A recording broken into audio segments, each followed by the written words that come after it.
Welcome to the Guitars, Cowboys, and Hillbilly Music Podcast. You're here today with Rhett Arnold and Jager Pfeiffer, and we are not at Bad Brad's Barbecue today. We are on location at the Oklahoma State Capitol, sitting down with Mr. Blake Cowboy Stevens, an Oklahoma Senator. How are you today, Blake? I'm wonderful. Thanks for having me on your show today. Thank you for coming on. Before we start, I would just like to say thank you for coming on because we ask a lot of people to come on, and we get a lot of no's. So I really appreciate you taking the time to. It took a lot of planning to get here and make everything work, but we do appreciate you coming on. So well, thank you for inviting me first of all, and working through my schedule. And yes, it's a little bit difficult and challenging to come up with the time to sit down with you. I appreciate y'all making the trip over here to the Capitol today to have me on your show. Absolutely. Yeah, thank you so much. This is probably the coolest location we filmed in. So. Yeah. I think it's a little bit step up from your couch, but I don't know. Yeah, probably a little bit. Well, glad y'all are here today. Yeah, thank you. So just tell us a little bit about where you're from, your district that you serve, and how you want to become a senator. Yes, sir. So I serve in northeast Oklahoma. Served 1,677 square miles my first 2 years as a senator, and it bordered the state of Arkansas about 100 miles up and down the Arkansas state line. It encompassed 5 different counties, and Adair County, Delaware County, Rogers, Cherokee, and Mays. And we had a redistricting process that just came into fruition November 23rd, which changed the lines and from most districts, and actually District 3, Senate District 3, changed the most. There's 48 senators in the state of Oklahoma, and so we lost more of our constituents than any other senator in the state of Oklahoma, which is not a good thing, but you go where God leads you. We lost 82% of my constituency. Wow. And so I lost Delaware County and Adair County, and the southeast quarter of Cherokee County picked up the northwest quarter of Cherokee County and most of Wagner County. Go where God leads me. We prayed about this for a couple of years, knowing that it was coming, but had no idea what it would look like, and had no idea it would look quite like this at all.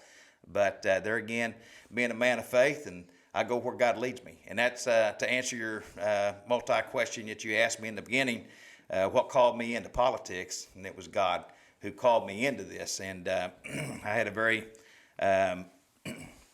strong burden on my heart to serve the state of Oklahoma. And I could not get away from it, to be honest with you. I didn't realize it at the time, but I was actually running from this because I was very satisfied with my life. I'm a passionate third-generation rodeo cowboy, and compete at a high level across the state, across the country. And so I'm also a school counselor. Been doing that for 25 years, 24 years there at Locust Grove Schools. And so drive a school bus, love people. I love the families there in Locust Grove and love making a difference. And but you know, God called me into something that was on the next, I guess, another level, and just a bigger stage, if you will. So I ran for governor. So the very first thing I did when I got into politics in 2018 is I got in a very crowded field. God opened the door for me to run in that race, and I was the last candidate to enter that race, which I made number 15. I made the 10th Republican on the Republican ticket. And had no idea who my opponents were, anything else. But when God calls you into something, I guess you're either obedient or you're disobedient. Mm-hmm. And so the truth is, I had a pair of spurs on when I came in this state house to file to run for governor. I had literally 25 minutes left before they closed the door on the books, and God just made a way. And so and it was interesting. That in itself was really interesting. I'm part of the governor's testimony, and become really good friends with the governor. We were opponents in the beginning, but he's always been a great guy, a good friend to me, even before we were friends. And he encouraged me, even in the face of being, on the opposite side for, running against each other. Yeah. For that job. And so I think the world of our governor. He's got a great heart, and I appreciate all he's done for the state of Oklahoma. Yeah, for sure. So thank you for telling us that whole story. It was awesome. I love hearing all that. So I see a lot of rodeo memorabilia, and you had mentioned that you're a rodeo cowboy. Can you tell us what's been one of the best rodeos you've been to? Where all you've traveled around the country, state, anywhere like that? Yes, sir. So funny thing is, I take it really serious. Everything I do in life is with passion. I live every day like it's my last.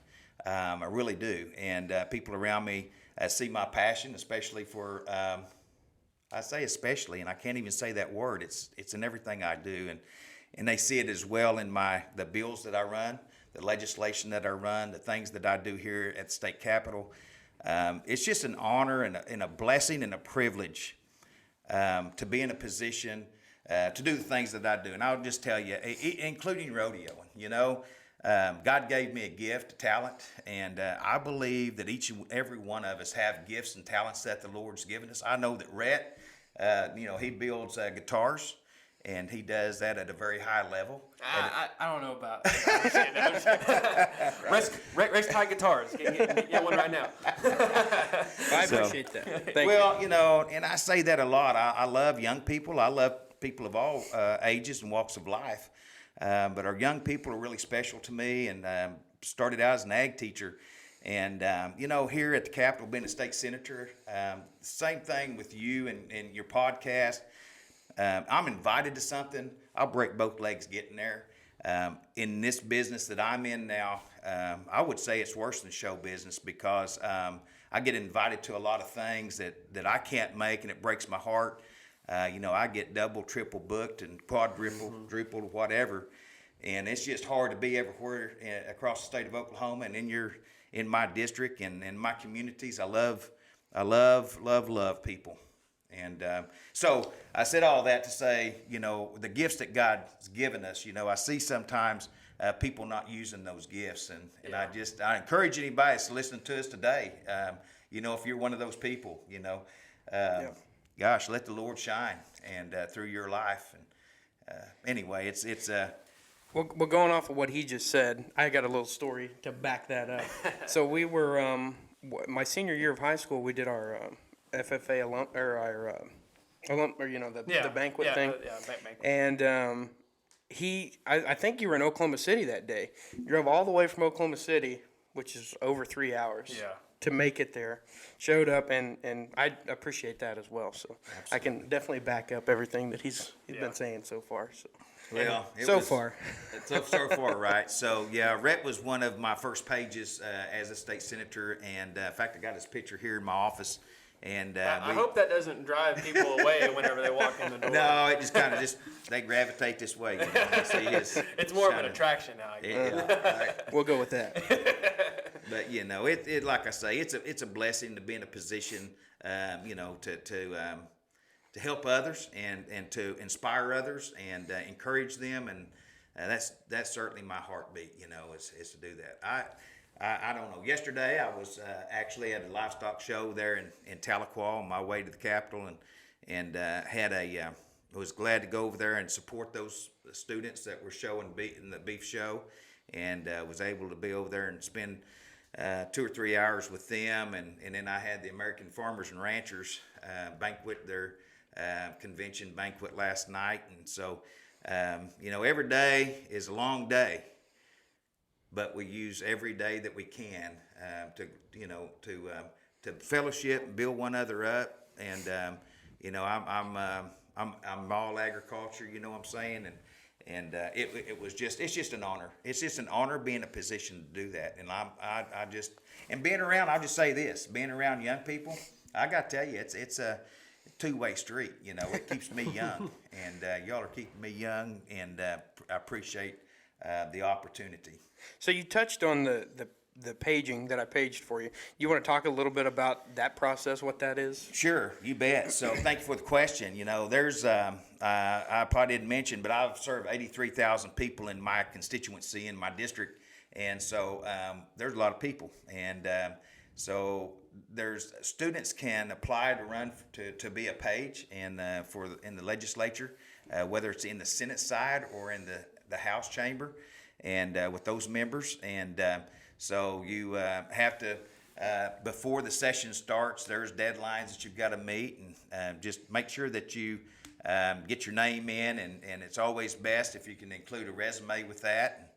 And so there's a state senator can only have 3 pages session, and so that's not very many pages. And so I'm not sure what the House, what their, how many they can have over there. I'm not sure either, but I was a House page my junior year of high school. Oh, really? Yeah, for Okay.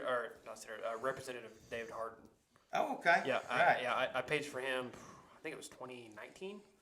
I think that was the year I did. Right. Yeah. Yeah. So Representative Harden is my representative. For 2 years, I was his senator, and he's my representative. It worked out really well. Yeah. But in that redistricting, then I'm no longer his senator, but Yeah. he's still my representative. So yeah, just like you said, so juniors and seniors, that's the age group that they're looking for there. And I don't think you can do it until you're a junior, if I'm not mistaken, in that House. That's what I understand. Yeah, I for the believe state so. Senate. I know they went through a while there where they actually shut it down for a minute because of some bad things that happened. But I'm glad to hear that they've actually got it back Right, going. right, yeah, and I don't know. I can tell you one of the bad things is the pandemic, and Yeah. it shut us down for sure. Yeah. But no, we're back to business as usual now, and it's always good. Those students, I get to talk to them, 2 or 3 times a year. So it's a week time period in terms of when you come and serve. You're serving the state of Oklahoma, and so you're running errands for senators and doing the things that they're asking that's necessary to keep the session running. And there's they learn how to be they learn how to run a bill, and right, Rhett? Yep. And you probably did the same thing, Jager. So there's page bills, what they call that, when they have a night where they actually run a bill. In fact, they're running what become a real popular bill recently is Senate Bill 7, which is daylight saving time. Yep. And so I get to talk to the students and the pages, about a lot of the legislation and just kind of what we do as senators. But it's really a good program. I got to vote as well on the floor at your desk. Oh, did you? Yeah. Right. Yeah. Okay. So Yeah. it was. Well, you kind of learn how it is. I mean, and even as a senator, was kind of talking before coming on the show, coming on air and everything. And I'll just be the first one to admit, before I became a senator, I honestly, my daddy asked me when I was running for this position, for this seat, son, what do senators do? And I honestly couldn't answer my dad. I just said, they serve their communities, and they're a voice for the people, those that have elected them, and you run bills. I knew all that kind of stuff, but I really didn't know the ins and outs, and right down to the brass tacks on what a senator actually did. But I'll tell you what, your time is very limited.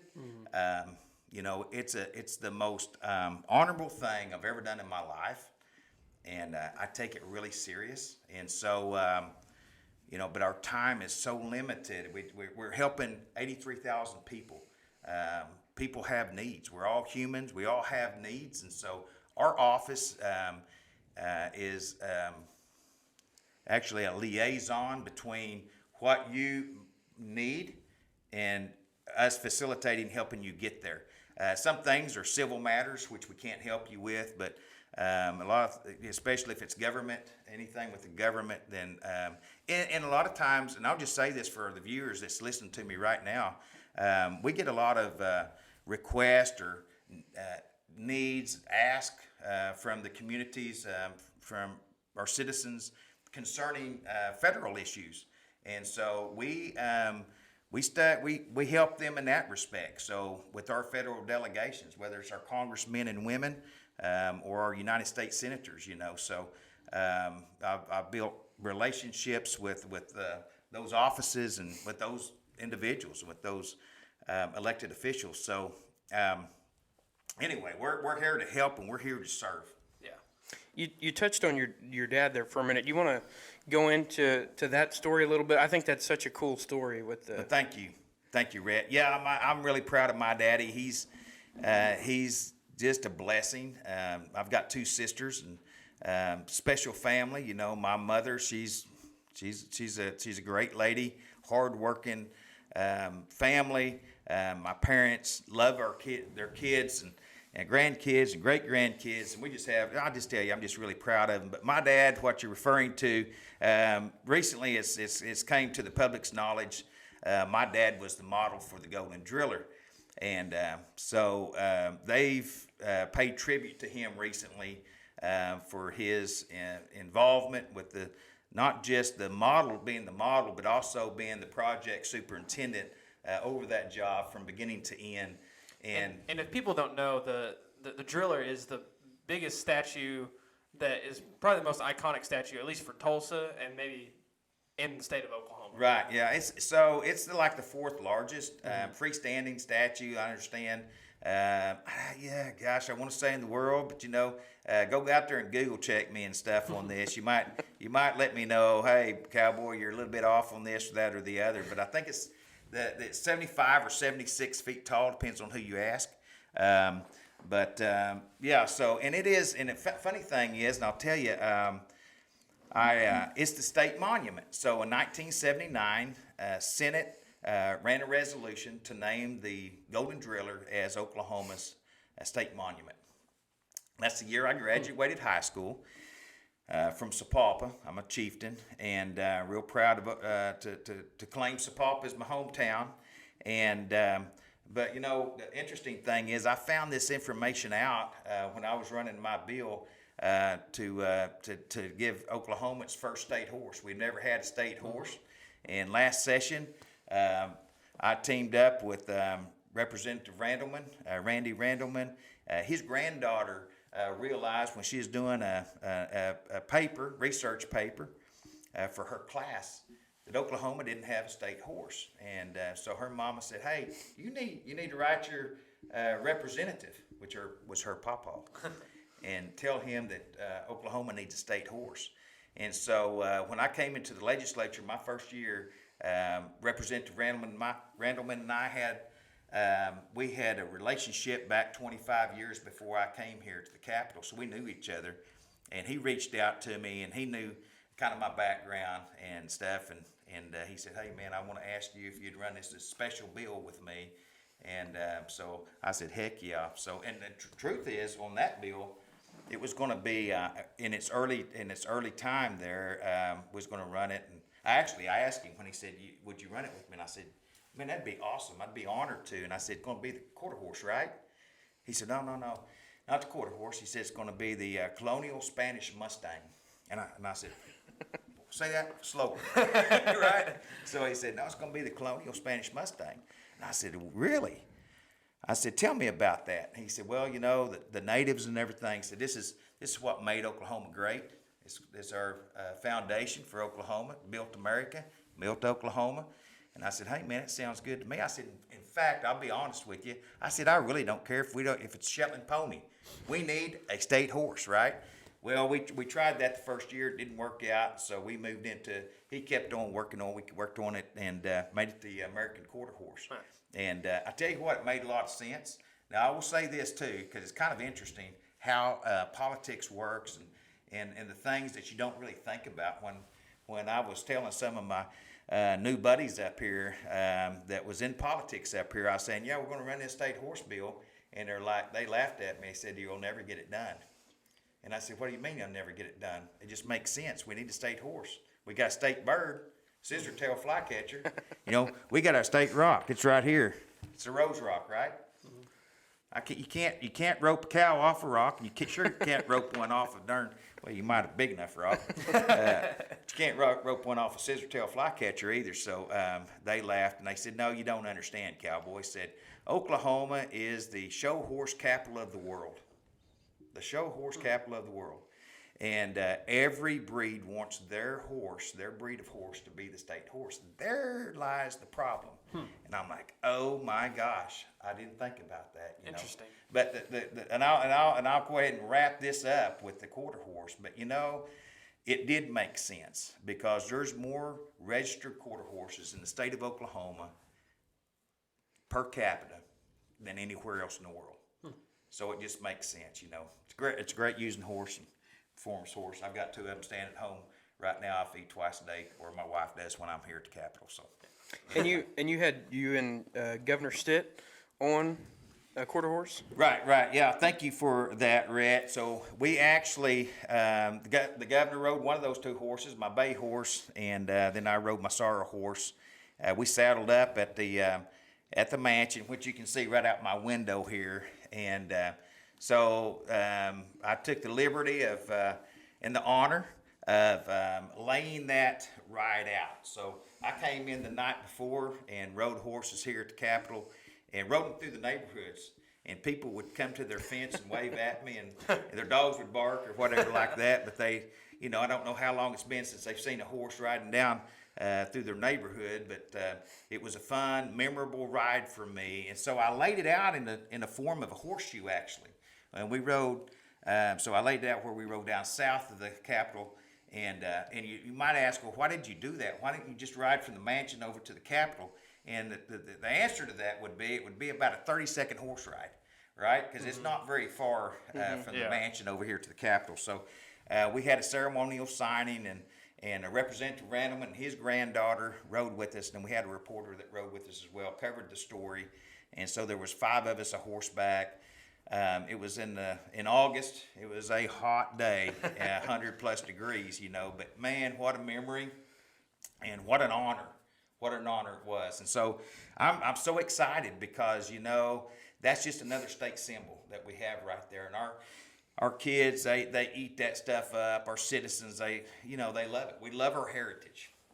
Absolutely. Anything that we can do to preserve that is just a great honor. So that was the first bill you ran, correct? That's that's actually one of the bills I ran last year. So the first bill I ran was actually a license tag bill that helped wildlife, and that was my first session. And then last year I got 3 bills passed, and or maybe 4. I think it was 3. 2 of them were medical marijuana bills. So along with the state horse, I just wasn't just horsing around all the time. You know what I mean? But no, that, and like I say, we're really proud. That's something I can hang my hat on right there with the quarter horse and the state horse bill that give me great pride the rest of my life, and it's you're gonna see that there. You know, the truth is there's gonna be a tremendous revenue stream that comes with that, and you'll see that on all kinds of paraphernalia and products that shout Oklahoma. Right now, I would think, and this is my own opinion, but I think the scissor-tail flycatcher is probably iconic in the state of Oklahoma. It's kind of what our icon, you might say, And so when people see that bird, it kind of is Oklahoma's symbol. Yeah. So I think the quarter horse is going to be in the bison. Yeah. Right. Yeah. Right. It'll be right up there. We need to remove the flycatcher from the license plate and throw the quarter horse in there. Well, if you look at my license plate on my truck right now, it's got one on it. When I was running this bill, then I bought the personalized quarter horse plate for my truck that Oklahoma offers. And by the way, they've got a new one for the viewers out there, the listeners. Hey, the Golden Driller, they just ran a bill, and I co-authored it, and to give a license plate to the Golden Driller, be on a personalized license plate. And I said, hey, I want plate number 1. And they've got to have, I understand that they've got to have like 200 orders from citizens before they can actually print that plate. So I'm going to be running, and I'll be honest with you, I'm just now remembering this again. I need to put this on social media. I'd love to get 200 people that step up and say, hey, I want one of those. And before we even run it on the state floor, the Senate floor. Yeah. And because that was one of the questions that came out of our committee on that public safety. And so So if there's somebody listening that wants one of those, how can they sign up for that? Okay, so that's going to be coming through not public safety. Let me see. Give me a second to think about that. Okay. They're going to have to go through to the agency and. Okay. Department of Transportation? No. Oh my goodness. I drew a blank. I'll have to get back with you on where they're going to have to go. And I don't think you can sign up. Okay, so right now, this is the best way to say it. The best way to sign up is for me to run something on Facebook and get this out there to the public and say that I'm starting to sign up. So if they'll leave their phone number, contact information, then because here's the deal, guys, that they won't do this even at the agency. Service Oklahoma is what I've been trying to get my mind to spit out for me in processing, but Service Oklahoma is where that's going to be coming out of, guys. But they're not going to take any kind of orders at this time because it's not law yet. Yeah. So once it's passed in law, then that'll be something that'll be forthcoming. This summer or even into the fall, and then there will be a process that might take, I don't know, 2 or 3 months before, it's probably going to take, and just in real time, I'm going to say it's probably going to take a year is what you'd be seeing before the first one is going to hit, be able to be attached to your vehicle. Yeah. That's what I'm guessing. Yeah. But certainly if we get the 200 people that's willing to, put their name in and say, hey, I'd like one of those. I don't know the pricing on this, so it's a personalized plate. So whatever that personalized plate is, this is reflecting on the city of Tulsa. Mm-hmm. So that's where this bill came from. So, but it's going to be fantastic. Oh, by the way, and I don't know if you know this, Rhett, or not, but I've got a hat similar to color yours, a bone color hat that Shorty's is making for me right now. The hat's already made. It's already been produced. And it took me, I don't know, 6-8 months to get it made, and but now it's ready. I'm making a state hat out of it. So it'll have state symbols on it. It'll have the quarter horse on it. It'll have the golden driller on it. Yeah. It'll have the bison on it, a wild turkey, an eastern wild turkey in full strut. Those kinds of images, along with the Oklahoma State seal and some others. So, but it'll have the golden driller will be on the left-hand side. I've already got that figured out because there's my heart right there. So that's my daddy on my left-hand side. And on the right-hand side will be the quarter horse, and then it's going to be fantastic. They'll get those PDFs and JPEGs, whatever it takes, and then they send it down to Texas and have it lasered. And then I believe it goes to Arkansas to get painted. So really? I had an Oklahoma State hat made. I think you've seen it before. I was going to bring that up, actually. That too. Oh, were you? Yeah. Beat you to it, right? I was hoping you were wearing it today. Well, you should have told me. That's it back home in Tahlequah right now. So anyway, I'm real excited about that, So that's a good lead into, since you being an Oklahoma State alumni. Right. What you want to talk a little bit about that? Sure. I bleed orange. So do we. Now, I got, well, there you go right there. So thank you to Senator Bill Coleman. He had that made for me, and it sits on my desk down on the Senate floor, and so I gotta get back down there. We did some moving and stuff. So at any rate, I love the Cowboys, and we did the walkthrough this was my first walkthrough that I can remember since, I don't even know if they had that when I was a student, to be honest with you. I don't remember it. So, really? So that was fantastic. So, but, I love Oklahoma. That's one of the things when I ran for office as governor, I realized before I ran, I was here, and what facilitated me running for governor, to be honest with you, and really got me burning both of my jets flaming for Oklahoma, I guess, is when we had the teacher walkout, what they coined the walkout, which I don't use that verbiage very often because it sounds so negative. We never would walk out on our kids. Me being the school counselor 25 years, like I told you before, I love people, and I'd never abandon them. Leave them in the classroom or in my counseling office. But I called it the Historical Education Movement 2018. And so I was here at the Capitol all 9 days. I was last man standing 8 out of 9 days. I wasn't keeping track. try to set any kind of record or anything like that. It was just speaking the truth and the facts, and to be honest with you, just really transparent with you. That's what I just caught on fire. I love our state, and I realized that I was an ambassador for the state of Oklahoma. It wasn't just about education; it's about all these other issues and that we have in our state. This is being a senator. This is a huge undertaking. Trying to balance budgets, working with taxpayer money, responsibility for everything that you're doing, wanting to do everything 100% right. It's very, very important to me. And sometimes, on these bills that we run through our chambers, and they're very complicated and they're very convoluting and contentious, all kinds of different adjectives you might, it's just the truth of the matter is you realize, and this is something, guys, I never thought of when I was running for this office. I'm a pleaser by nature and by my personality. I love pleasing people. I'm a hard worker. I give you everything I've got. There's no quit in me. The thing I didn't realize, though, is that there's some of these issues, there's some of these bills that you can't land on the right side. It's impossible. So you've got to. So here's how I do it. I'll just tell you how you do it. You say, well, if you can't land on the right side, come on now, that don't even make sense. Well, it kind of really does to me. So being a man of faith, I believe in the scriptures, and that's God's holy word, and so. I depend on Him and His leadership and the moving of His Holy Spirit and convictions of my heart and the things that I believe in, and listen to my people as well. But I'm just saying, when half of your people are saying this and half of your people are saying that, you're going to hack people off.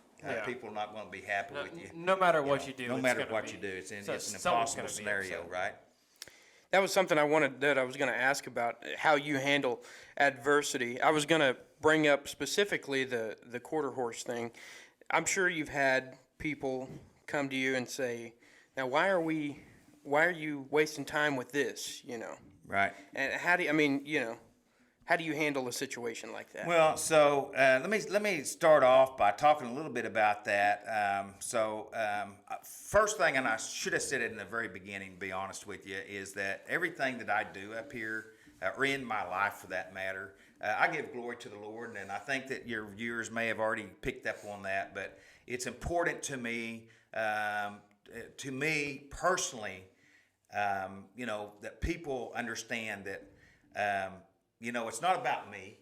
It's about the Lord working through me and serving others. Okay, that's important to me. That's tremendously huge. And so when we have a bill like this that's contentious and convoluted, it's not low-hanging fruit. It's a very difficult and high task to achieve. I give credit to those that went before me that already had these kind of conversations here at the state capitol, and it took 115 years. It took 115 years to get a state horse for the state of Oklahoma. So some people, I'm sure that probably some of your listeners are right now saying, man, I don't even know why you're wasting taxpayer money on this. But the truth is, it's not the money. I mean, what money? I mean, let me say, since I'm talking about money, I think this is a good place to talk about this. So I've talked about my education background. I'll just be really, really, really frank and transparent. As a school counselor and driving a school bus in the mornings and running those bus routes, in the evenings running those bus routes. I mean, every single day I had a full-time bus route. And what an honor to be connected to those kids and to love them and nurture them and counsel them as I'm taking them home and bringing them to school. It was a huge blessing. I made more money, and we're on we're usually battling between 47, 48, 49, 50 on bottom of the barrel in education. That's one of the things why it got me here to the Capitol to fix this. And but I made more money doing that than I do as a state legislator. I'm just telling you the truth. My wife told me when I ran for this position, we was talking about it last night after the American Farmer and Rancher with some of my Oklahoma State buddies that was there. And I was giving this example. My wife was standing right there, and she said, "You bet." I told him, "Hey, you're going to lose money from what you're making right now." And this was my response, and I'll never forget it. I said, "Honey, I'm not going to do that job. I'm going for the money. I'm doing it to make a difference. I'm doing it to leave a legacy. I'm doing it to do what's right." I mean, at the end of the day, guys, at the end of our lives, what do we have? That's why I'm doing this job, and I do it with passion. If you don't love what you do, then there's no point in doing it. And obviously, you have a lot of passion for what you do as a state senator.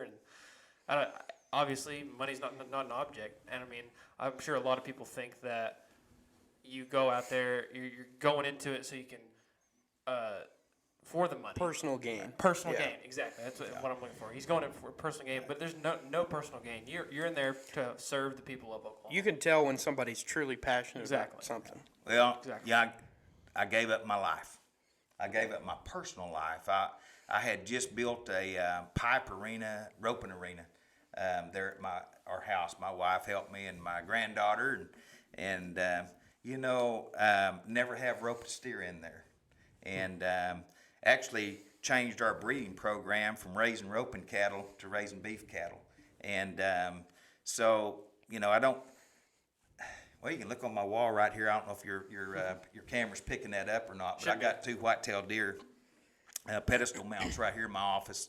They were archery, harvested with archery equipment, and that's I'm a avid hunter, a bow hunter, and all my life I've hunted, love it, hunting and fishing, roping.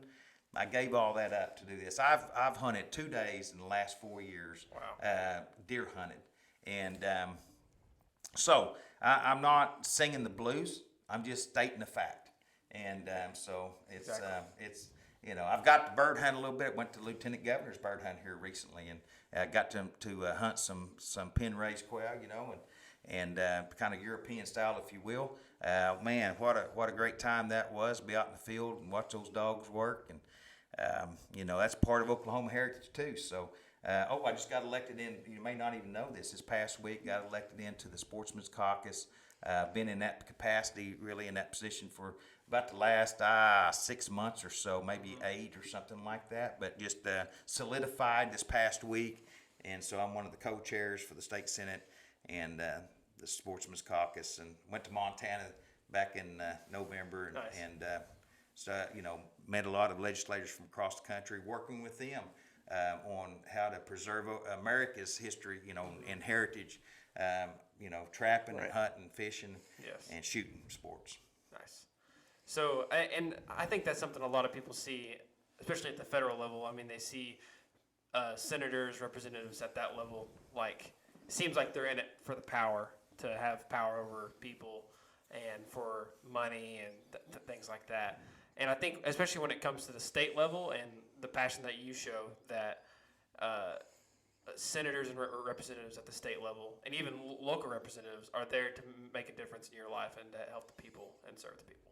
Yes, sir. Yes, sir. And in fact, you kind of helped me go back in my memory too. I'd like to give a shout out to John Talley, Representative Talley. Mm-hmm. He brought horses down here, and that's who Representative Randleman rode a couple of his horses, and his granddaughter, like I was telling you earlier, on that ceremonial bill signing. So thank you for making that comment, because it kind of jogged my memory a little bit, and I definitely want to give him a shout out, because we're all in this thing together, and that's the interesting thing. People ask me kind of, hey, was this different than what you thought it would be like being a senator? And the answer is always yes. And what shocked me, I guess, and it shouldn't have, but did, what shocked me is when I got here, people, it's about relationships. And it's no different than any other profession. People, that trust goes a long ways. In fact, it's everything. And so, I'm a man of my word. And so I stand strong and on what I say, and I make sure that I do what I say I'm going to do. And so, anyway, it's been a real blessing for me to build so many relationships here at the state capitol, both with senators and with state representatives and the staff, our Attorney General and all our state elected officials. It's just like I say, it's been a huge honor. Mm-hmm. And so I respect all those relationships that I've built. And anyway, it's been really cool. Yeah. You want to dive into the daylight savings time thing a little bit here? You sure you want to go there? Absolutely. So this is one of the bills I've been working on for 3 years. It's actually something probably when I was about your age, when it occurred to me, being raised on a farm and being team roping and hunting and fishing and all those things. Doing chores and having a pig farm actually when I was in FFA, and I am a product of the FFA. Was the FFA president there at Sapulpa my senior year, vice president my junior year, and so it was. I just thought, why do we keep going back and forth? That's just silly to me, and you lose that hour in the evening. It gets dark early. Hey, listen, I know we're creatures of habit, and it forces people to go in the house when it gets dark. But man, you get home from the job and it's dark, and so I'm like, man, and I've always been interested about this phenomenon to me, and the silly phenomenon going back and forth. And so when I was running for office, I actually was talking about locking the clock on daylight saving time, which is what we do in the summertime, by the way. And not moving that clock again. And so, I had a lot of people that was, with me on this deal. And so that's one of the first pieces of legislation I brought to the Capitol is locking that clock. Now, So just to clarify, we Yes. currently are in standard time. Right now we're in standard time. This is, what is today? February the 18th, 19th, something like that right 19th. now, I think? 19th. So, yes, sir. We are in standard time. March 12th, we will spring forward and go into daylight saving time. Okay, and so from there until I haven't even looked, but I probably first of November. November, yeah. Right, is when we'll fall back. So when we get this bill passed, and after Congress passes it, by the way, yes, Congress has to pass. I'll talk about that in a minute. But once that happens, then we will never fall back again. We will just keep on trucking, just like we never look back, right? So essentially, we'll be in the same time frame as summer all the time. Thank you for the question. That's exactly what we'll be. It's pretty complicated in people's heads and trying to wrap their mind around what exactly I'm trying to do. So you're exactly right. It's going to give us an hour in the evening longer than what we've ever experienced, and so. It literally takes that first hour of daylight, which is the coldest hour of daylight in the wintertime, and moves it to the last one of the warmest hours of daylight. And there's so many reasons we want to do this. Okay, so I want to touch on Congress right quick before I move on to this subject, and we can talk about it as long as you want to, or as short as you want to. There's a lot of meat on this bone, a lot of stuff to cover, and a lot of the benefits of it. But let me say first of all about Congress. So some people said, I thought we already got this thing done. And what they're talking about, they saw something on television or social media, whatever, last year, where the United States Senate passed the Sunshine Protection Act unanimously. They sent it from the Senate over to the House, and Speaker Pelosi would not give it a hearing. So that's where it died.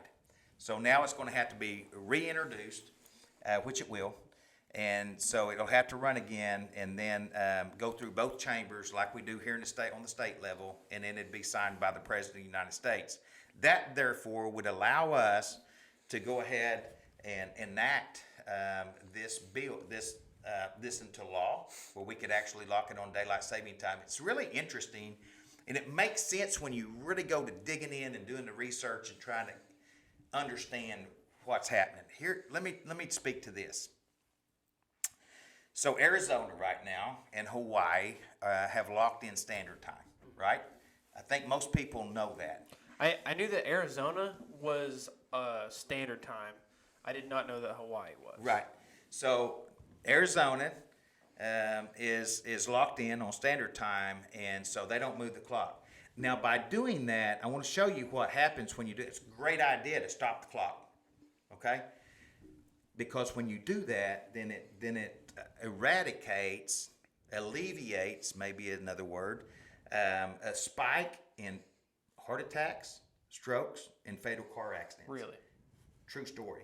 Every time we move the clock, whether we're going forwards or backwards, there is a spike in those heart attacks, strokes, and fatal car accidents. It has to do with the circadian rhythm in our bodies, sleep deprivation, where it disturbs our sleeping habits and behaviors.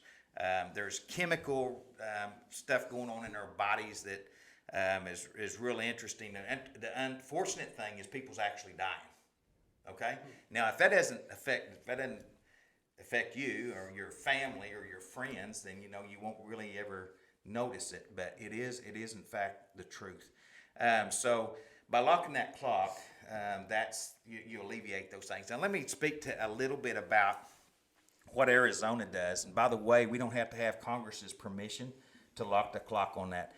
That's why I'm so passionate about what I'm doing and what I'm representing, and that's doing just the opposite of what Arizona's doing. To me, that's what I would call the low road. And the low road is getting something done with a very light lift or not Minimal effort. Minimal effort. And so, and the reason I say that is because, yes, we could alleviate that one thing, right? But then you got to weigh this thing out. So what are you sacrificing? What are you giving up by not locking it on daylight saving time? And I'll tell you exactly what that looks like. So right now, there are 19 states that have already passed legislation to do what I'm suggesting that we do, running Senate Bill 7.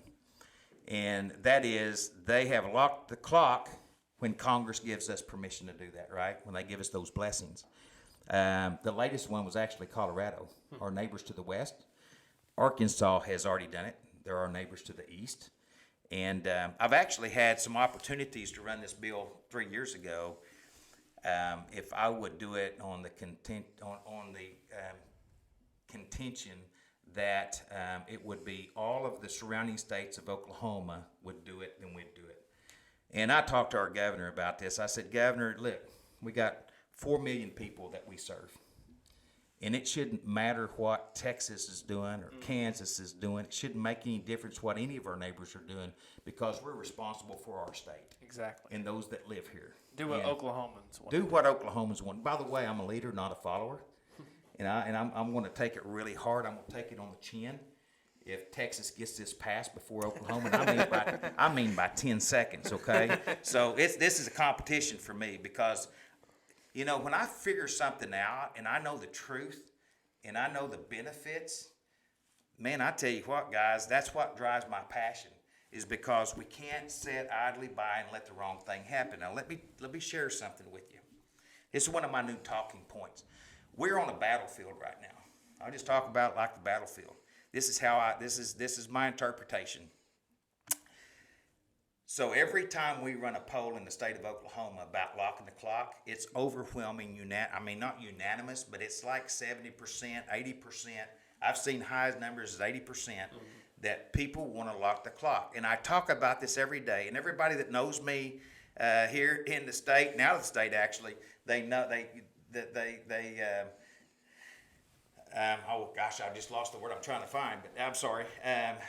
What I'm trying to say is they identify me with daylight saving time, okay, guys? And so anything that happens with that my phone blows up, whatever, because they associate that to you. Yeah. Thank you. That's the word I was looking for, associate.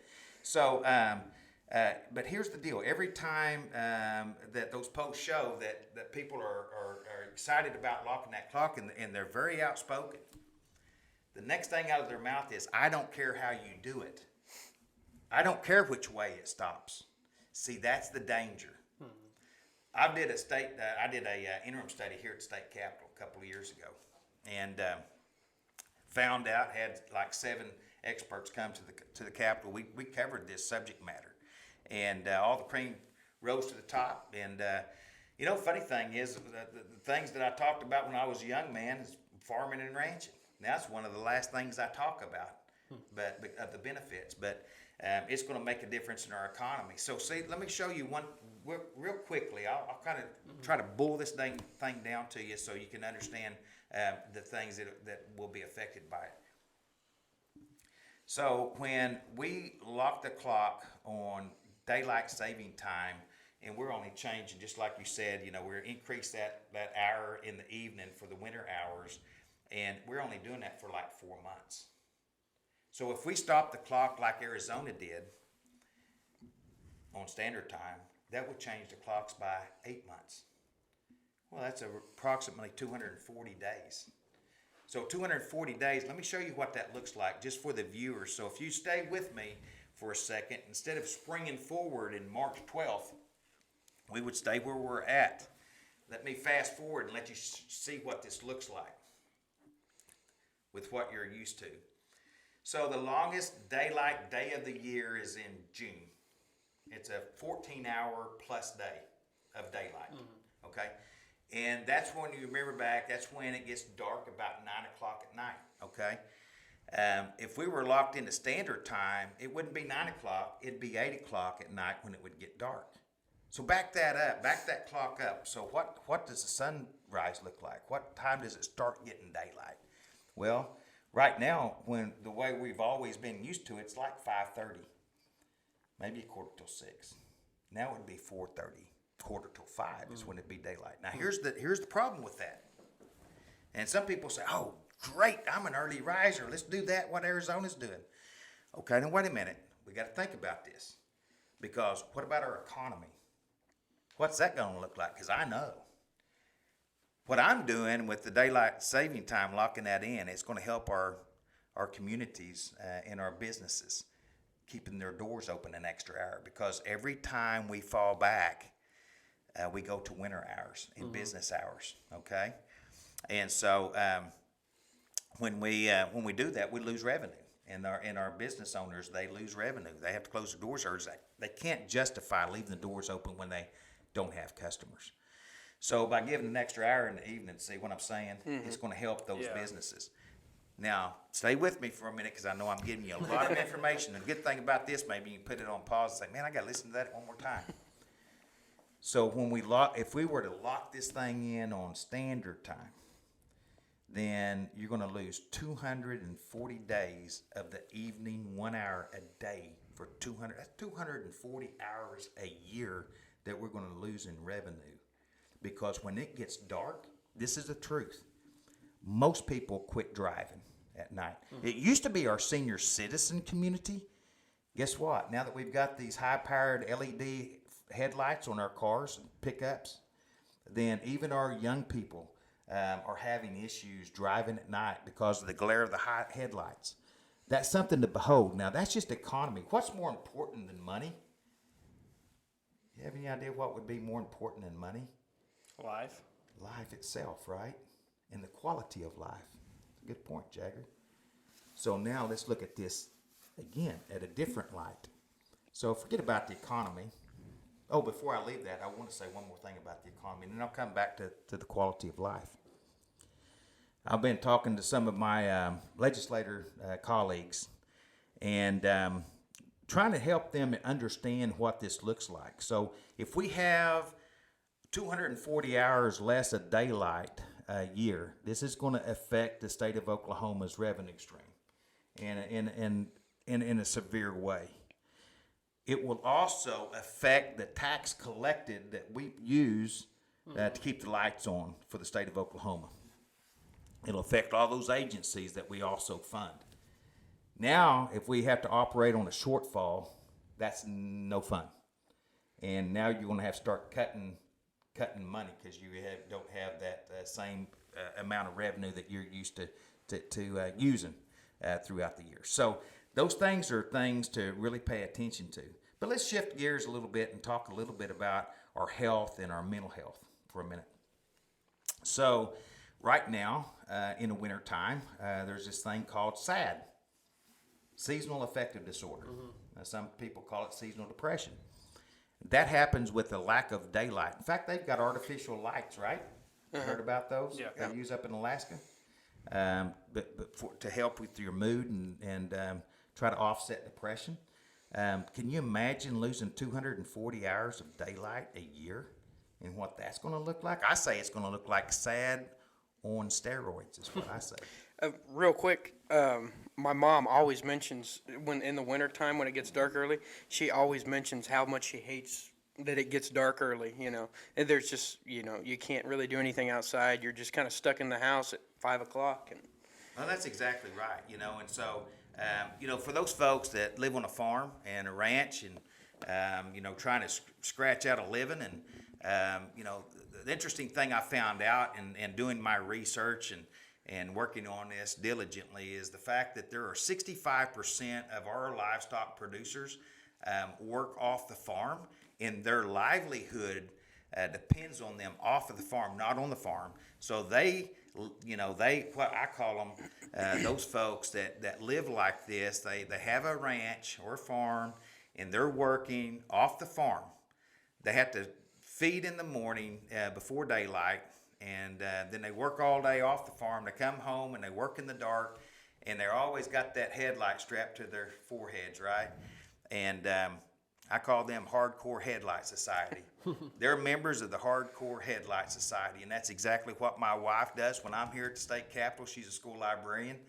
She leaves her house at 7 o'clock in the morning every morning, and she feeds before daylight for me when I'm here, and then she comes home from school, and just like I say, then she's got to get her flashlight or headlight, a headlamp, and that's how you feed. So. Well, back when I was in high school, I lived about 30 or 40 minutes from school. So by the time I got home, it was, starting to get kind of dark. And there's many times I've fed cows with a headlight, with a headlamp strapped on, Right. Well, thank you for that. Thank you for that comment, Rhett, because you heard me talk a little bit earlier about being a bus driver, and even with the status quo like it's been for over 100 years now, going back and forth, and living in standard time in the winter months, I pick kids up as a bus driver in the dark in the morning times, and do the same thing when I take those kids home in the evening on those long bus routes, on these rural routes. You can be taking kids home at dark as well. And by the way, I've never had an incident where anyone got harmed or hurt, injured on the bus route. Now, I'll say this.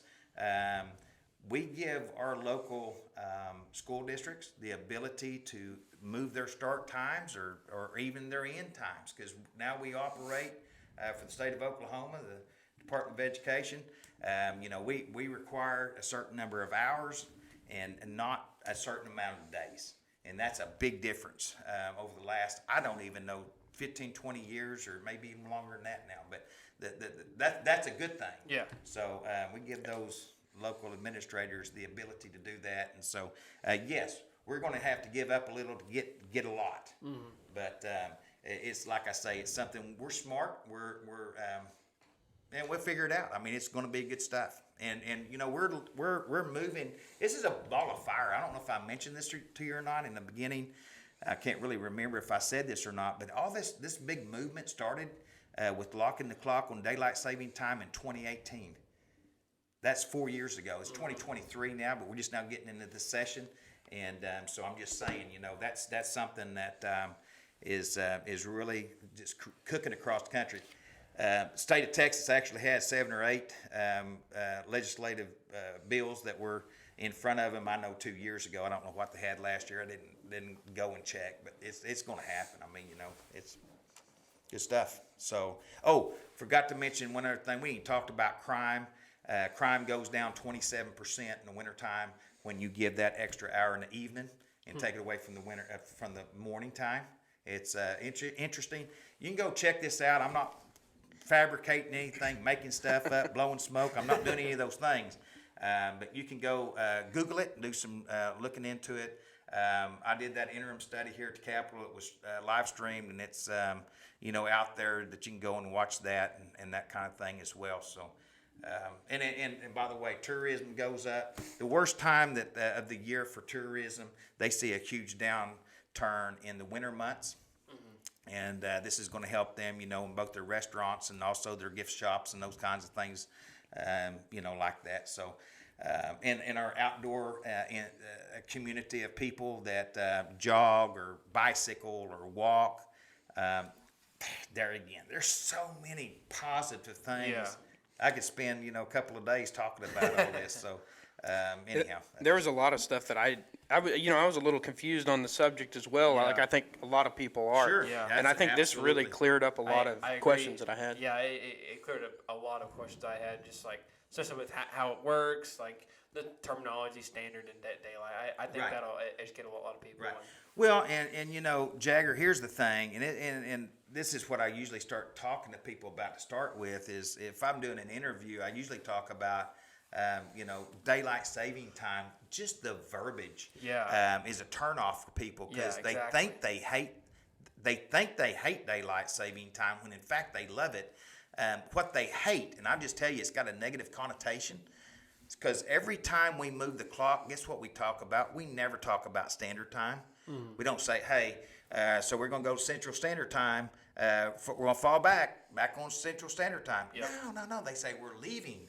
We're leaving daylight saving time.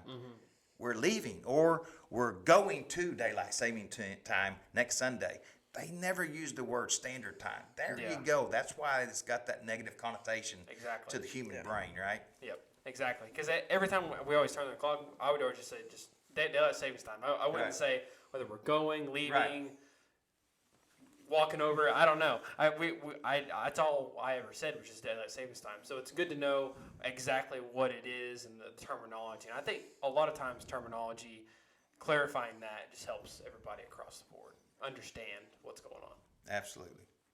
I got one final question. I know you got other places to be, so trying to keep this quick here. But what is some advice that you would give to a young person who maybe wants to do what you're doing, or just in general, things that you've learned along the way? Yeah, that's a great question, Rhett. Like I say, I get to talk to a lot of young people that come through our state capitol. And by the way, before I move on and answer your question, I'd like to take a minute of our time and encourage people that's listening to this podcast right now. If you haven't ever been to the state capitol, man, please come. This is your state house. Your taxpayers' dollar has paid for this. It's a place of honor. It's a place that's full of history. It's full of art and architecture, and it's an amazing place to come and visit. It's got a museum on the ground floor. It's got a gift shop. So I want to highly encourage you to bring yourself, bring your family, bring a friend or friends, and come. You spend the day. There's 6 floors of beauty right here, just gorgeous. Please come. And so to answer your question, something that I truly hold to high regard, to be able to answer your question and inspire young people to come and while you go through life and while you're going through that journey, build relationships that are solid. Be a man or woman of your word, and be who you are. That sounds really basic and fundamental, but it will follow you through the rest of your life, no matter what profession you go into. And that's a funny thing about my life, is I look back on my life and I say, golly, God did a really great job of orchestrating my life and getting me ready to the place where I can serve my fellow man. I've done so many jobs, found myself doing things, trying to scratch out a living and provide for my family in times of need, and not knowing, can't find a teaching job. Hey, when I was out as a first-year teacher, graduated from Oklahoma State, there were 100 applicants for one job as an ag teacher. Those days have gone, and that's why I'm here at the Capitol trying to work, diligently on changing that trajectory. I mean, Lord, what's the next 30, 40, 50 years look like? But I'll tell you, it's a challenging time. Not just the education pipeline's empty, but now we find that all pipelines in the workforce are empty. And, I'm battling every day to improve that and, take that very seriously. We work every day. I mean, I'm working with my colleagues to address all these things. So to you, if you're looking at thinking, man, I think I would like to do that, I would highly encourage you. Thank you, Rhett, for the earlier question, about the paging program. That's certainly one way to be able to see. I know it worked even for my own granddaughter, right? So she came and paged for me as well. And she's kind of following Pawpaw's footsteps. She found herself at NEO A&M, where I went to junior college, and I was sophomore class president there my sophomore year, and now her sophomore year, she's part of the Senate, and never had been involved really like that for the most part when she was going through high school. So there's something that goes around here, the state capitol. I think they call it the Capitol bug. And it kind of just gets in you, you kind of like. When I came up here to Page, when I went home, I was ready to run for governor. I was ready to fill out the paperwork the next day. So. There you go. I mean, it just costs you $2,500, and just get after it. You meet a lot of great people, and it's just we live in the greatest state. And I haven't said this earlier, and I talk to this a lot when I'm doing public speaking and stuff, or just talking to people. In my strong opinion, we live in the best state in the country and the best country in the world. And so Oklahoma is near and dear to my heart. And, and funny thing is, not funny, but odd thing is, don't come to Oklahoma if you don't want to stay. Because if you don't call this place home, you probably will after you come and visit. So many people do. Yeah, for sure. I definitely agree with that. I got one final question. Okay. But before we let him go. Okay. So is it music related or is it is not? Okay. Good, because I probably couldn't answer it. I'd probably sing a song for you if you needed it. So we talked about how you ran for governor in 2018, correct? Yes, sir. Do we happen to see a future run from Mr. Blake Stevens? Man. Oh, that's a great question. Thank you.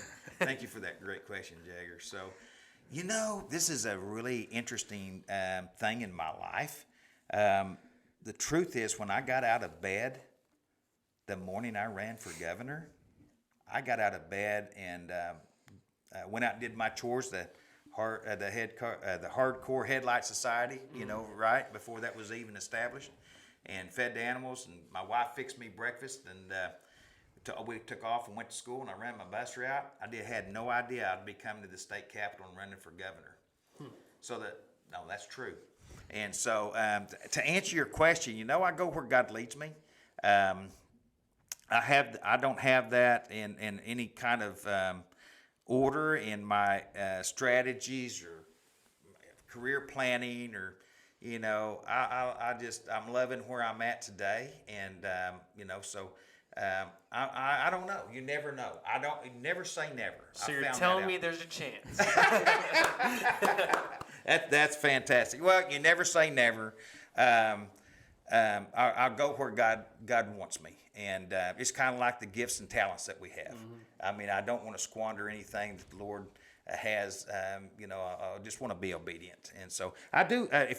Do we have a couple of minutes? Of course, yes, absolutely. Okay, so I wanted just to mention some of the legislation that I'm working on this year, if that's okay. Yeah. So we talked about the Senate Bill 7. Oh, by the way, before we leave that subject matter, which we've kind of left it, but let me come back to it just briefly.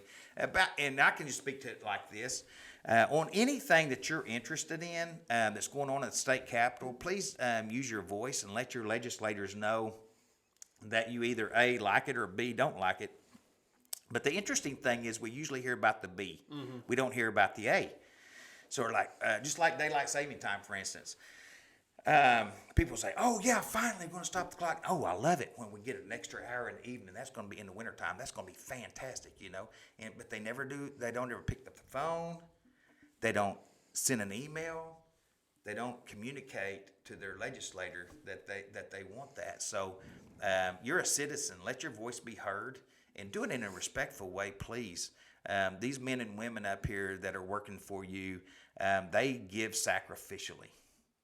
I mean, they leave their families, at home, and they're here working for you. But, and yes, it's an honor. And yes, they chose to do that. You're right. They chose to do that. Please be respectful. That's so important. And let your voice be heard. Let them know that, hey, I like old Cowboy's bill on this daylight saving timer. You know what?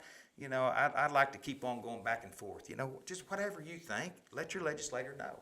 I wanted to say that I'm really excited about some of the bills that I'm running besides the Senate Bill 7, that daylight saving time bill. Got a bill that's kind of leading the nation in right now, and got it before the legislature. I actually got it out of committee already, and it's giving Oklahoma its first velvet buck bill. Or velvet buck season, I should say. Really? Yes, sir. So velvet buck season would be a 9-day deer season. And so I've been working with the Department of Wildlife with this. And so it'd be a 9-day season that would occur, get ready for this, in the month of August. Wow. In the month of August, because our bucks shed their velvet right at September 1st. Huh.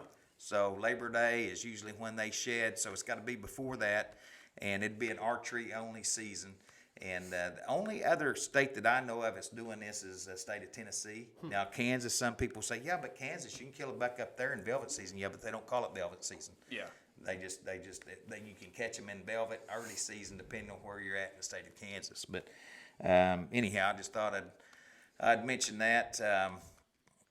Okay, let me see what other bills I've got that I want to mention. Sorry, give me a second. Got a question? Anybody got a question? I don't have one. No questions. All right. Real quick, we'll yes. take this opportunity to talk about Brad's real quick. Yeah, real quick. So I don't know if you know this or not, but we're sponsored by Bad Brad's Barbecue in Stillwater. Have you ever been? Yes, sir. Okay. Oh, it's awesome. It's Fantastic. the best barbecue Best in town. barbecue in Stillwater. Might be the best barbecue in the state. I mean, I'm on that train. So if you're looking for some good barbecue food, swing by Bad Brad's Go to and Bad Brad's. tell them we sent you. Yeah, for sure. Go talk to Vernon. See what the whiskey of the week is. We don't have one this week. We usually do, but we'll have one for you guys next week, and go by Brad's. Go get you something to eat. Absolutely. Do you know who's playing Friday? Yes, but I just forgot. Yeah. I had it earlier. Okay. But anyway. Go ahead and all. Oh, wait a minute, guys. You didn't tell me that. You mean you can actually forget something? You say I forgot, and it's okay. We should have had this conversation at the very beginning. Yeah, we should. Oh, I wanted to mention too. You may not know it or not, but I used to cut barbecue wood myself, hickory and oak, and delivered over Tulsa for 25 years. So before I got elected, but What anyhow. were you selling ricks of wood for back then? Oh goodness, that was $100 delivered. Really? Yeah. So a lot of and cut it through the winter, summertime. When it was 100 degrees and stuff. So me and raised our kids, to cut that wood. We still burn wood. That's what we burn in our house. Oh, okay. That's how we heat. I love a wood heat. Yeah. But it's been a while since I've been to Brad's. I have to go back there and It's next good time, stuff. Next time I'm in town. Yeah, they've got musicians coming in every Friday night to play. Oh really? I can't find who it is this week, but they have live music there. It's all acoustic. It's really nice. Yeah. Heck yeah. It's pretty awesome. All right. Well, maybe after session's out or something like that. I know my weekend's looking, wall to wall Friday, Saturday, Yeah. and then head back here Sunday of next week. So, I wanted to mention something I'm really proud of too. Actually worked on another wildlife bill that would give Oklahoma 90% of the permits for controlled hunts, and trying to make the lottery system, which is what we have in the state of Oklahoma for these controlled hunts, the fairest system we can offer. Yeah. And so that's That's came out of committee as well. And another one that I got out of committee and it's ready to go to the Senate floor now is giving our firefighters, our volunteer firefighters, a tax credit increase. And it's been 20 years since we've done anything to help our volunteer firefighters.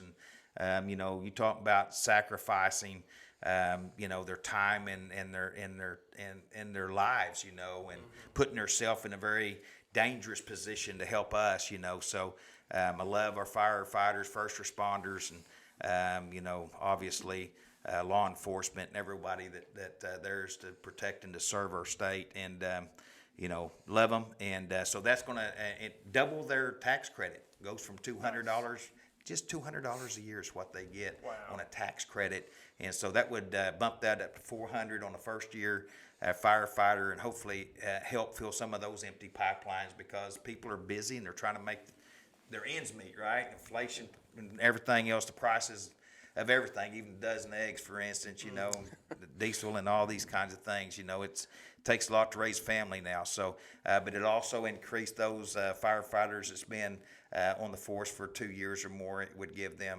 move them from $400 a year to $600 a year. So, anyhow, just wanted to bring that up. I'm real proud of that. So, hopefully we'll get that through the Senate and over to the House and let them run that through their process, and then the governor put his John Hancock on. To be fantastic. That'd be great. So. One more question. Yes, sir. Oh, yeah, you bet. Let's have it. This is a little more of a personal question here, Okay. but when you do a lot of driving. Yes, sir. When you're driving, you ever listening to any music? That's fantastic. The short answer is yes. The long answer is not very often. I get a song in my head, then I'll find it and play it on my. I don't run down the road with my radio on. I love music, and I love gospel music, and I love country music, and I even like disco. Okay, so I love to dance, and Tumbleweeds is where I met my wife, and 40 years ago. Really? Yes, sir. Wow. And right, and that's where you worked, right? So, I say that's where I met her. It's where we danced for the very first time, and I actually met her. Well, I'm backing up on that. It was Outlaws where I danced with her the first time, but Tumbleweeds we did visit. I guess it was our second date. Sounds like we need to get them out there with some disco music. Yes, sir. She didn't dance with me disco. She danced with me, two-stepping and stuff. If but you come down on a Thursday, you can go listen to the country DJ Rhett Arnold down there. Okay, right. Now, do they still have any do they have any disco down there? I don't know if probably not. I don't know if I would classify it as disco. I guarantee you, if you come, he'll play I'll a play disco Okay, song. right. Well, John Travolta taught me everything I know. So. But no, I do. I like to get out there on the dance floor, and so it's. I don't get to do it very often, but anyway, to answer your question, no. To be honest with you, when I'm running down the road, and just like you said a while ago, Rhett, it's a 3-hour drive for me to come to the Capitol, or for me to go from the Capitol back home, and from the time I leave here to the time I get home, I work all the way. And I'm talking on the phone, working on business that's usually Senate related. 95% of the time it's Senate related. And so just work all the time. Like I say, I take this job very seriously. And there's just so many hours in the day. And in the session, when you're running session and stuff, it's just if you've never experienced it.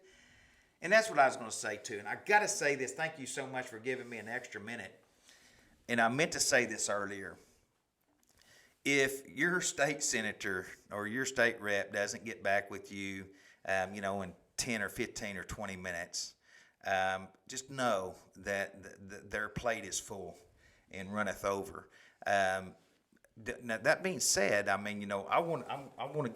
it's hard on me because I'm a guy that's very responsive. I'm a communicator, and it's hard when your phone's blowing up and with messages. And by the way, I've got 3 social media accounts, which all have Messenger connected to them. You got my office phone. We've got my cell phone. I've got 2 or 3 emails, I guess 3. And, we live in an age when it's easy to get a hold of people, but when you're serving 83,000 of them, it's not like it's not like the old days where I remember back when I used to visit with my buddies on the phone, and we might talk an hour, and when they came up with this caller ID, maybe before y'all's time, right? And caller ID, when my buddy's wife would answer the phone, she said, "Oh no, oh Lord, it's Blake." And we got to eat supper in the next 2 hours. And so, then I got the reputation to be the long-winded cowboy. And so I'd say, "Hey, man, I can make this short and sweet." Well, now that I'm a senator, it's usually business. But I miss those days. I miss the time that I can spend with my buddies and just have some casual conversations. I miss those days. But, this is a season of my life that I'm giving back. And but anyhow. So can you give us a couple country artists that maybe you've been listening to recently? Okay, so there's an old joke here among my colleagues about Hank Williams Jr., Country Boy Can Survive. Okay. And so one of our members' sons actually said, he kind of was intrigued with my way of life and, being a country boy and a cowboy. And so he said, if he's a real cowboy, he'll know Hank Williams Jr. song, "A Country Boy Can Survive." And so we were deep in the middle of session. It was my first session up here, and I was drinking out of a fire hose and way more than I could ever process. And so at the end of one long day, and we were at an event that night, and so this member said, "Hey, my son had a question for you, and he wanted me to ask you next time I was around you." And I said, "Okay, what's the question?" He said, "Do you know the Hank Williams Jr. song, "A Cowboy Can Survive," or "Country Boy Can Survive"?" And I said, "Yes, sir."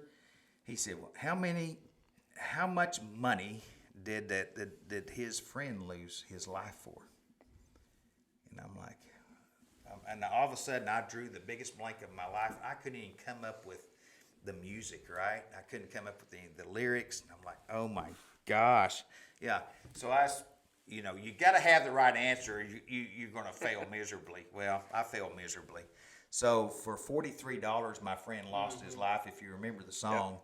And so they've never let me live that down here in the state Senate. And so I told them, I said, on my tombstone, I'm going to have $43.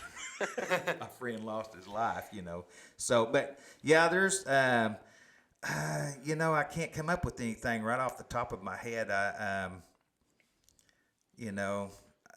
I love country music, and I guess I can't even come up with a song right now. That song will work right there. Just replace the lyrics. Well, Cowboy Blake right Can't there, Survive, and Oddly enough, one of my favorite songs right now is $42. No, it's a song by a guy that we just went and watched a concert last night. He was on our podcast last week, actually, named Matt Williams. He's a up and coming kind of rock country artist. He'll be really good. I got you. Well, I have to listen to that one. I guess I'm not familiar with it. Yeah, it was. It's kind of a little inside joke. Yeah. He never plays this song, and it's called 42. So every time we see him, we're like, when are you going to play 42 for us?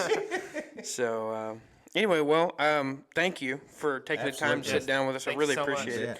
And this guy's one of the most down to earth people you'll ever meet in this building. Probably one of the most. Well, thank you. And I really appreciate you coming on. Absolutely. Thank you so much. Yep. Yeah, it's been a joy and a privilege to go on there with you guys. So, thank you for. And we will we'll have a description below the video, and we'll put all your social media there so that people can follow you on social media and yeah. Okay. All right. Sounds fantastic. So thank you for coming on again. Absolutely. We do Thank you. appreciate You it. bet. So All right, guys. you want to give us our little. Go ahead, cue us up, Rhett. We'll see you later.